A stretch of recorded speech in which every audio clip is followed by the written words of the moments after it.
In this video, we're going to learn about indices, or really just the power of things. The power of is the most common thing it would be called. Exponentials, it has multiple names, but it also has a set of rules that will be in most people's books. You can look them up online, or I'll show you them here. I've written 8, sometimes you see 9 or 10 or 5 or 6, different numbers depending on how exact they go into it.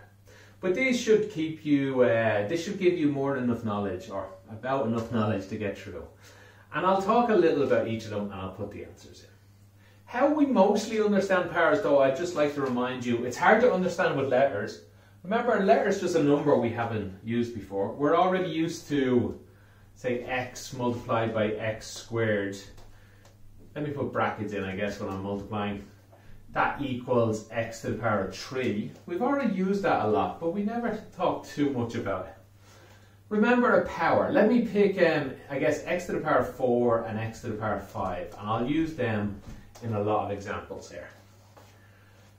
Maybe I'll have x to the power of 3 as well, because some of them will get too big with the others. So remember, x to the power of 3 is simply just x multiplied by x multiplied by x. X to the power of 4 is 4x's and 5x's down here. So these are all just multiplied.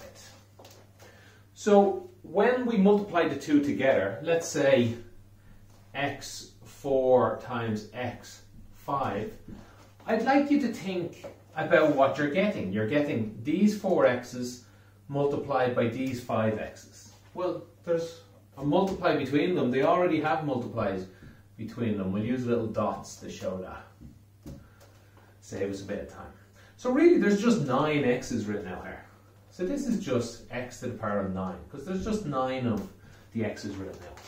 Or x to the power of a plus b. That's just what that means. So when we multiply two things that have the same base of x, we can just add them together. Again, I'd like you to notice maybe that x, well, let's say 2 to the power of 3 multiplied by 2 to the power of 4, that'd be fine.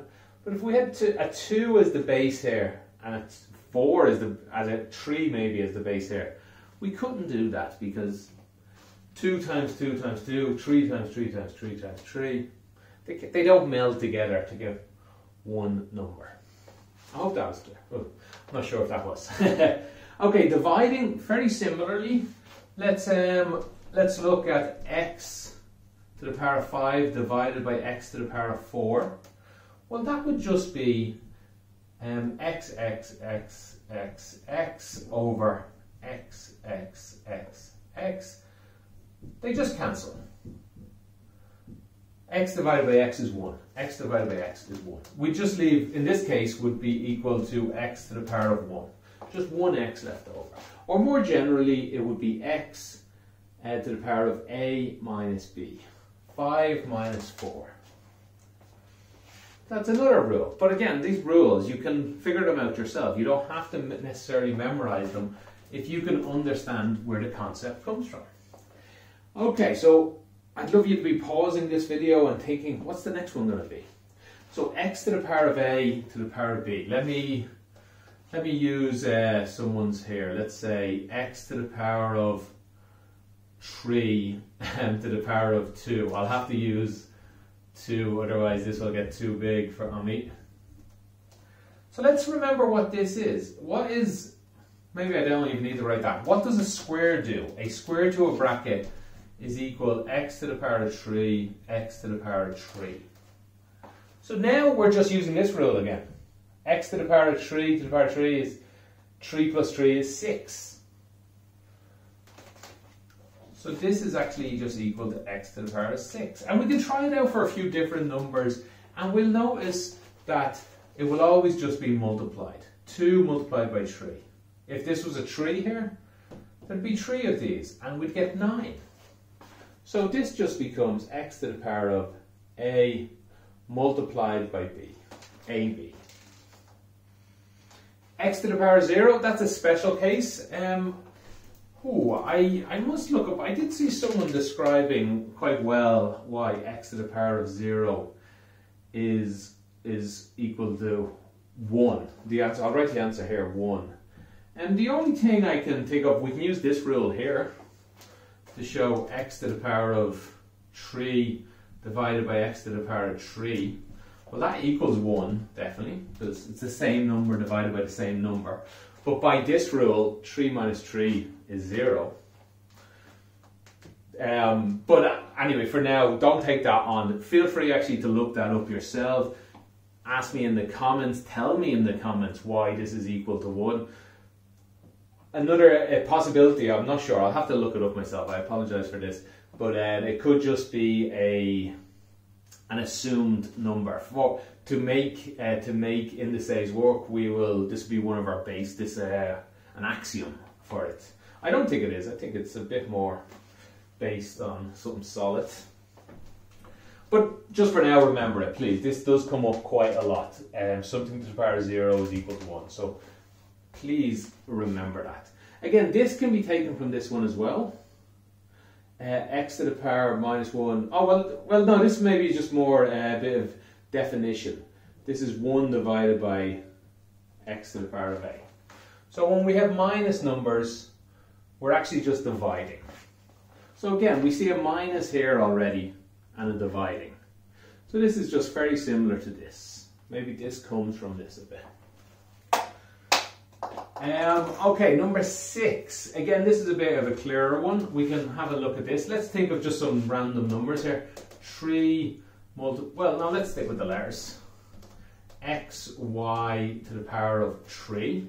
Well, that is just equal to xy, xy, xy. This is just equal to x, x, x, y, y, y. That is just equal to x to the power of 3, y to the power of 3. And again, more generally, xy is equal to xy to the power of a is equal to x to the power of a, y to the power of a. As we can see from this.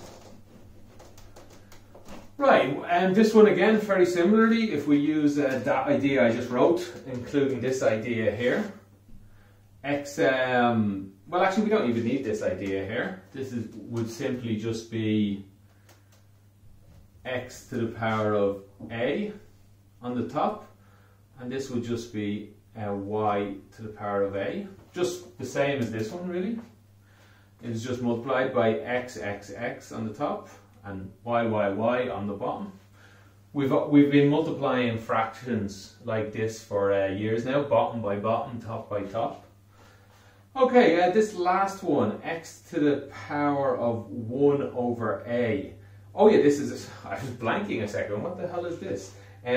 Sorry, this is just, again, a way we write this. I would actually like if we only wrote it like this, but we don't. For years now, we've been using something instead of this. We've been writing it like this. You might not recognize this.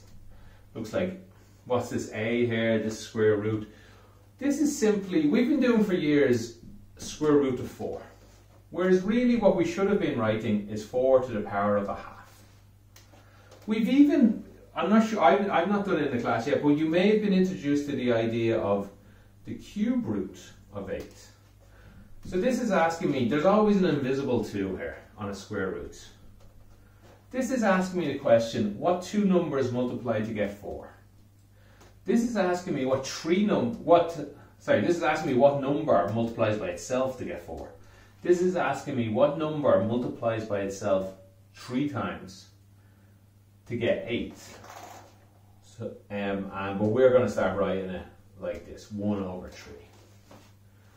So instead of square roots, you're going to start seeing to the power of a half a lot. I'll probably use that a lot of the times. I'll still use square root a lot because it's just a little faster to write a square root. It's more ink, but it's a little faster than writing 1 to the power of half. That's the rules. That's the rules of indices. If you follow me to the next video, we'll do some algebra using some of these rules. So until then, goodbye.